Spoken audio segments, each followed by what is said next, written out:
ಲಕ್ಷ್ಮೀ ಹೆಬ್ಬಾಳ್ಕರ್ ವಿರುದ್ಧ ಅಶ್ಲೀಲ ಪದ ಬಳಕೆಯ ಆರೋಪದ ವಿಚಾರವಾಗಿ ಮಹಿಳಾ ಆಯೋಗಕ್ಕೆ ಎಂಎಲ್ಸಿ ಸಿಟಿ ರವಿ ವಿರುದ್ಧ ದೂರು ದಾಖಲಾಗಿದೆ. ಕಾಂಗ್ರೆಸ್ ಮುಖಂಡರಿಂದ ಮಹಿಳಾ ಆಯೋಗಕ್ಕೆ ದೂರನ್ನ ಕೊಟ್ಟಿರುವಂತದ್ದು.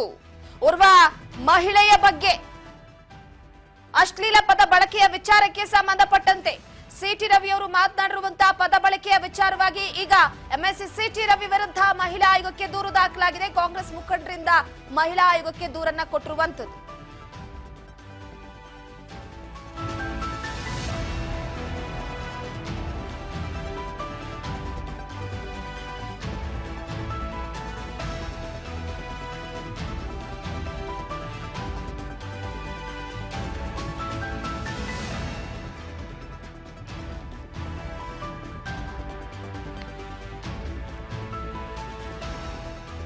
ಕಾಂಗ್ರೆಸ್ ಮುಖಂಡ ಮನೋಹರ್ ನೇತೃತ್ವದಲ್ಲಿ ದೂರು ದಾಖಲಾಗಿದೆ. ಲಕ್ಷ್ಮೀ ಹೆಬ್ಬಾಳ್ಕರ್ ಅವರಿಗೆ ಅಪಮಾನ ಮಾಡಿದ್ದಾರೆ, ಮಹಿಳೆಯರಿಗೆ ಗೌರವ ತೋರಿಸಿಲ್ಲ, ಮಹಿಳೆಯರ ಗೌರವಕ್ಕೆ ಅಪಮಾನ ಮಾಡಿದ್ದಾರೆ ಅಂತ ದೂರನ್ನ ಕೊಟ್ಟಿರುವಂತದ್ದು. ಕಾನೂನು ರೀತಿಯಲ್ಲಿ ಕ್ರಮವನ್ನ ಕೈಗೊಳ್ಳಬೇಕು ಅಂತ ಆಗ್ರಹಿಸಲಾಗ್ತಾ ಇದೆ.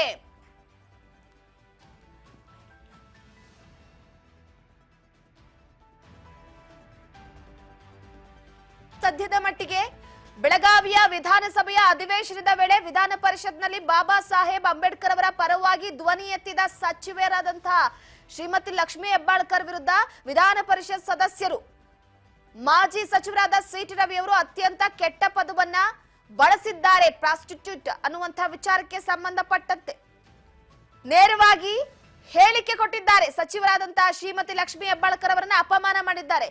ಅವರ ಹೇಳಿಕೆ ಮಹಿಳೆಯರ ವ್ಯಕ್ತಿತ್ವಕ್ಕೆ ಅಗೌರವ ತಂದಿದೆ, ಅಪಮಾನಗೊಳಿಸಿದೆ. ಈ ಹಿನ್ನೆಲೆಯಲ್ಲಿ ಇಂತಹ ಹೇಳಿಕೆಗಳು ಸಮಾಜದಲ್ಲಿನ ಹೆಣ್ಣು ಮಕ್ಕಳ ಬಾಳಿಗೆ ಅತ್ಯಂತ ಕೆಟ್ಟ ಪರಿಣಾಮ ಉಂಟಾಗುತ್ತೆ ಎಂಬುದನ್ನ ಅರಿತಿದ್ರು ಕೂಡ ಬಿಜೆಪಿ ಪಕ್ಷದ ವಿಧಾನ ಪರಿಷತ್ನ ಸದಸ್ಯ ಸಿಟಿ ರವಿ ಮಾಡಿರುವಂತಹ ಈ ಹೇಳಿಕೆ ವಿಚಾರವಾಗಿ ಸಮಾಜ ತಲೆ ತಗ್ಗಿಸುವಂತೆ ಆಗಿದೆ. ಅದರಿಂದ ಕರ್ನಾಟಕ ರಾಜ್ಯ ಮಹಿಳಾ ಆಯೋಗ ಈ ಕೂಡಲೇ ಪ್ರಕರಣ ದಾಖಲಿಸಿಕೊಂಡು ಇದೇ ವಿಚಾರಕ್ಕೆ ಸಂಬಂಧಪಟ್ಟಂತೆ ಸಿಟಿ ರವಿ ವಿರುದ್ಧ ಅತ್ಯಂತ ಕಠಿಣ ಕ್ರಮವನ್ನ ಕೈಗೊಳ್ಳಬೇಕು ಅಂತ ಮನವಿ ಮಾಡ್ತಿದ್ದೀವಿ ಅಂತ ಪತ್ರದಲ್ಲಿ ಬರೆದಿದ್ದಾರೆ. ಈ ಬಗ್ಗೆ ಮತ್ತಷ್ಟು ಅಪ್ಡೇಟ್ ಕೊಡ್ತಾ ಹೋಗ್ತಾರೆ ನಮ್ಮ ಪ್ರತಿನಿಧಿ ಬಸವರಾಜ್ ಹೂಗಾರ್ ಸಂಪರ್ಕದಲ್ಲಿದ್ದಾರೆ.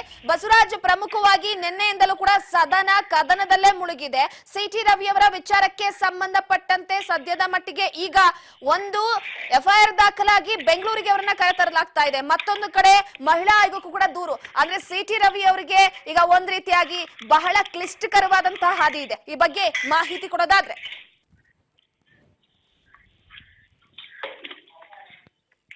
ನನ್ನ ಧ್ವನಿ ಕೇಳಿಸ್ತಿದ್ಯಾ ಬಸವರಾಜ್?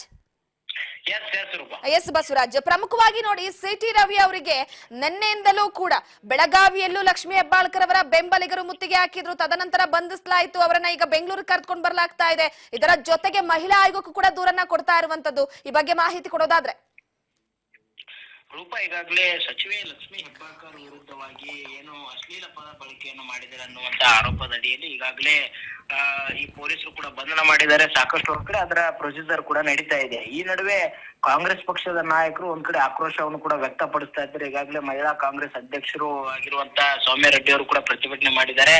ಇದೀಗ ಕಾಂಗ್ರೆಸ್ ಪಕ್ಷದ ಮುಖಂಡರಾಗಿರ್ತಕ್ಕಂಥ ಎಸ್ ಮನೋಹರ್ ನೇತೃತ್ವದಲ್ಲಿ ರಾಜ್ಯ ಮಹಿಳಾ ಆಯೋಗಕ್ಕೆ ಹೋಗಿ ದೂರನ್ನು ಕೂಡ ಸಲ್ಲಿಸಿರ್ತಕ್ಕಂಥದ್ದು. ಏನು ಪರಿಷತ್ ಸದಸ್ಯರಾಗಿರ್ತಕ್ಕಂಥ ಸಿಟಿ ರವಿ ಅವರು ಏನು ಒಂದು ಅಶ್ಲೀಲ ಪದವನ್ನ ಬಳಕೆ ಮಾಡಿದ್ದಾರೆ. ಇದರಿಂದ ಸಚಿವೆ ಲಕ್ಷ್ಮೀ ಹೆಬ್ಬಾಳ್ಕರ್ ಅವರಿಗೆ ಒಂದು ಅಪಮಾನವಾಗಿರ್ತಕ್ಕಂಥದ್ದು ಅಷ್ಟೇ ಅಲ್ಲ, ಮಹಿಳೆಯರಿಗೆ ಇದು ಗೌರವಕ್ಕೆ ಒಂದು ಅಪಮಾನ ಕೂಡ ಆಗಿರ್ತಕ್ಕಂಥದ್ದು. ಹಾಗಾಗಿ ಇದರ ವಿರುದ್ಧವಾಗಿ ದೂರನ್ನ ದಾಖಲಿಸಿಕೊಂಡು ಕಾನೂನು ರೀತಿಯಲ್ಲಿ ಕ್ರಮ ಕೈಗೊಳ್ಳಬೇಕು ಅನ್ನುವಂಥದ್ದನ್ನ ಉಲ್ಲೇಖಿಸಿ ಇವತ್ತು ಬೆಂಗಳೂರಿನಲ್ಲಿರ್ತಕ್ಕಂಥ ರಾಜ್ಯ ಮಹಿಳಾ ಆಯೋಗಕ್ಕೆ ಹೋಗಿ ಎಸ್ ಮನೋಹರ್ ನೇತೃತ್ವದಲ್ಲಿ ತಂಡವು ಕೂಡ ಹೋಗಿ ಕಾಂಗ್ರೆಸ್ ಪಕ್ಷದಿಂದ ದೂರನ್ನು ಕೂಡ ಸಲ್ಲಿಸಿರ್ತಕ್ಕಂಥದ್ದು. ಹಾಗಾಗಿ ಕೂಡಲೇ ಅವ್ರ ಮೇಲೆ ಮಹಿಳಾ ಆಯೋಗ ಕೂಡ ಅದರ ವ್ಯಾಪ್ತಿಗೆ ಬರ್ತಕ್ಕಂಥ ಏನೆಲ್ಲ ಕಾನೂನು ರೀತಿಯಲ್ಲಿ ಕ್ರಮಗಳಿದಾವೆ, ಏನೆಲ್ಲ ಅವಕಾಶಗಳಿದಾವೆ, ಅವುಗಳನ್ನೆಲ್ಲ ಕೂಡ ಬಳಸಿಕೊಂಡು ಇದರ ವಿರುದ್ಧ ಸಿಟಿ ರವಿಯವರ ವಿರುದ್ಧವಾಗಿ ಕೂಡಲೇ ಕ್ರಮ ಕೈಗೊಳ್ಳಬೇಕು ಅನ್ನುವಂಥದ್ದನ್ನು ಕೂಡ ಅವರು ದೂರನ್ನು ಕೂಡ ಸಲ್ಲಿಸಿರ್ತಕ್ಕಂಥದ್ದು. ಹಾಗಾಗಿ ಮಹಿಳಾ ಆಯೋಗ ಕೂಡ ಇದನ್ನ ದೂರನ್ನ ದಾಖಲಿಸಿಕೊಂಡು ಮುಂದಿನ ಯಾವ ರೀತಿಯ ಕ್ರಮ ಕೈಗೊಳ್ಳಬೇಕು ಅನ್ನುವಂಥದ್ದನ್ನು ಕೂಡ ಈಗಾಗಲೇ ಒಂದಿಷ್ಟು ಚರ್ಚೆ ನಡೆಸ್ತಾ ಇದ್ದಾರೆ ಮಹಿಳಾ ಆಯೋಗ ಕೂಡ ಅನ್ನುವಂತ ಮಾಹಿತಿ ಕೂಡ ಸಿಗ್ತಾ ಇದೆ.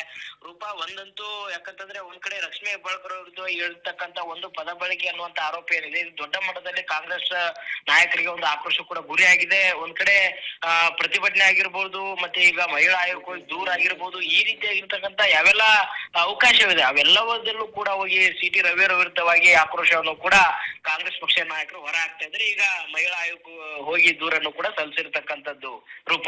ಎಸ್, ಕಾಕಿ ಸರ್ಪಗಾವಲಿನಲ್ಲಿ ಈಗ ಸಿ.ಟಿ. ರವಿ ಅವರು ಇದ್ದಾರೆ. ಪ್ರಮುಖವಾಗಿ ಒಂದೇನಪ್ಪಾ ಅಂತಂದ್ರೆ ಈಗಾಗಲೇ ಸಿ.ಟಿ. ರವಿ ಅವರು ಕೂಡ ಲಕ್ಷ್ಮೀ ಹೆಬ್ಬಾಳ್ಕರ್ ಅವರ ಬೆಂಬಲಿಗರು ನನ್ನ ಮೇಲೆ ಹಲ್ಲೆ ನಡೆಸಿದ್ದಾರೆ ಎನ್ನುವಂತ ಹೇಳಿಕೆಯನ್ನ ಕೂಡ ಕೊಟ್ಟಿದ್ದಾರೆ. ಇದರ ಹಿನ್ನೆಲೆಯಲ್ಲಿ ಎಲ್ಲೋ ಒಂದು ಕಡೆ ನ್ಯಾಯಾಂಗ ಬಂಧನಕ್ಕೊಳಗಾಗಬಹುದಾ, ಇನ್ನು ಹೆಚ್ಚಿನ ವಿಚಾರಣೆ ಸಾಗಬಹುದಾ? ಮತ್ತೊಂದು ಕಡೆ ಬಿಜೆಪಿ ನಾಯಕರ ಪ್ರತಿಭಟನೆಯ ಬಿಸಿ ಹೇಗಿದೆ?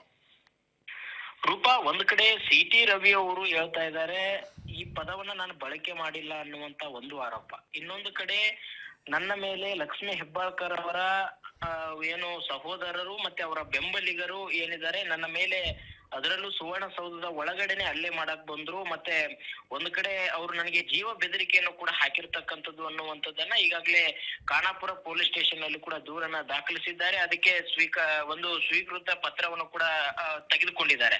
ಹಾಗಾಗಿ ಅವರ ವಿರುದ್ಧ ಕೂಡ ಕ್ರಮ ಆಗ್ಬೇಕು ಅನ್ನುವಂಥದ್ದು ಬಿಜೆಪಿ ನಾಯಕರು ಸಾಕಷ್ಟು ಆಕ್ರೋಶ ವ್ಯಕ್ತಪಡಿಸ್ತಾ ಇದ್ರು. ಆ ಒಂದು ರಿಸೀವ್ಡ್ ಕಾಪಿಯನ್ನೇ ಕೌಂಟರ್ ಏನು ದೂರನ್ನ ಕೊಟ್ಟಿದ್ರು ಅದರ ರಿಸೀವ್ಡ್ ಕಾಪಿಯನ್ನ ತೆಗೆದುಕೊಳ್ಳಿಕ್ಕೆ ದೊಡ್ಡ ಮಟ್ಟದಲ್ಲಿ ಹರಸಾಹಸವನ್ನ ಬಿಜೆಪಿ ನಾಯಕರು ಮಾಡಿದ್ದಾರೆ. ಯಾಕಂತಂದ್ರೆ ಅಲ್ಲಿ ಪೊಲೀಸರು ರಿಸೀವ್ಡ್ ಕಾಪಿಯನ್ನು ಕೊಡ್ಲಿಕ್ಕೆ ಸಾಕಷ್ಟು ಸತಾಯಿಸಿದ್ದಾರೆ ಅನ್ನುವಂತ ಆರೋಪ ಬಿಜೆಪಿ ನಾಯಕರು ಮಾಡ್ತಾ ಇರುವಂತದ್ದು.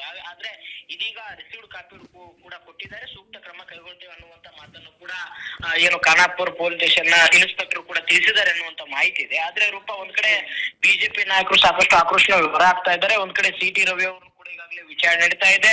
ಅವ್ರನ್ನ ಒಂದಿಷ್ಟು ಮಾಹಿತಿಗಳು ನಮ್ಮ ರಾಜ್ಯದಲ್ಲಿ ಸಿಕ್ಕಿರ್ತಕ್ಕಂಥ ಮಾಹಿತಿ ಪ್ರಕಾರ ಅವ್ರನ್ನ ನ್ಯಾಯಾಂಗ ಬಂಧನಕ್ಕೆ ಕೊಡುವಂತ ಸಾಧ್ಯತೆ ಇದೆ ಅನ್ನುವಂಥದ್ದು ಒಂದ್ ಕಡೆ ಇದೆ. ಇನ್ನೊಂದು ಕಡೆ ಇನ್ನೂ ಕೂಡ ವಿಚಾರಣೆ ನಡೆಸುವಂತದ್ದಕ್ಕೆ ಏನು ಪೊಲೀಸರು ಕೂಡ ಅವ್ರನ್ನ ನಮ್ಮ ಕಸ್ಟಡಿ ಕೊಡಬೇಕು ಅನ್ನುವಂಥದ್ದನ್ನು ಕೂಡ ಮನವಿ ಮಾಡಿಕೊಳ್ಳಿದ್ದಾರೆ ನ್ಯಾಯಾಲಯಕ್ಕೆ. ಹಾಗಾಗಿ ಅವರು ನ್ಯಾಯಾಂಗ ಬಂಧನ ಅಥವಾ ಪೊಲೀಸ್ ಕಸ್ಟಡಿಗೆ ಕೊಡುವಂತ ಎಲ್ಲಾ ಸಾಧ್ಯತೆ ಕೂಡ ಈಗ ಕಂಡು ಬರ್ತಾ ಇದೆ. ಯಾಕಂತಂದ್ರೆ ಪೊಲೀಸರು ಕೂಡ ಅವರಿಗೆ ಸಿಕ್ಕಿರ್ತಕ್ಕಂಥ ದೂರ ಏನಿದೆ ಆ ದೂರ ಆಗಿರ್ಬೋದು ಮತ್ತೆ ಒಂದಿಷ್ಟು ಎವಿಡೆನ್ಸ್ ಗಳನ್ನು ಕೂಡ ಕಲೆ ಹಾಕಿದ್ದಾರೆ ಅನ್ನುವಂತ ಮಾಹಿತಿ ಕೂಡ ಸಿಗುತ್ತಾ ಇದೆ. ಹಾಗಾಗಿ ಪೊಲೀಸರು ಕೂಡ ನ್ಯಾಯಾಲಯಕ್ಕೆ ಮನವಿ ಮಾಡಿಕೊಳ್ಳಿದ್ದಾರೆ. ಮತ್ತೆ ಒಂದು ಕಡೆ ಅವ್ರನ್ನ ನ್ಯಾಯಾಂಗ ಬಂಧನ ಅಥವಾ ಪೊಲೀಸ್ ಕಸ್ಟಡಿಗೆ ಕೊಡುವಂತ ಎಲ್ಲಾ ಸಾಧ್ಯತೆ ಇರುವಂತದ್ದು ರೂಪ.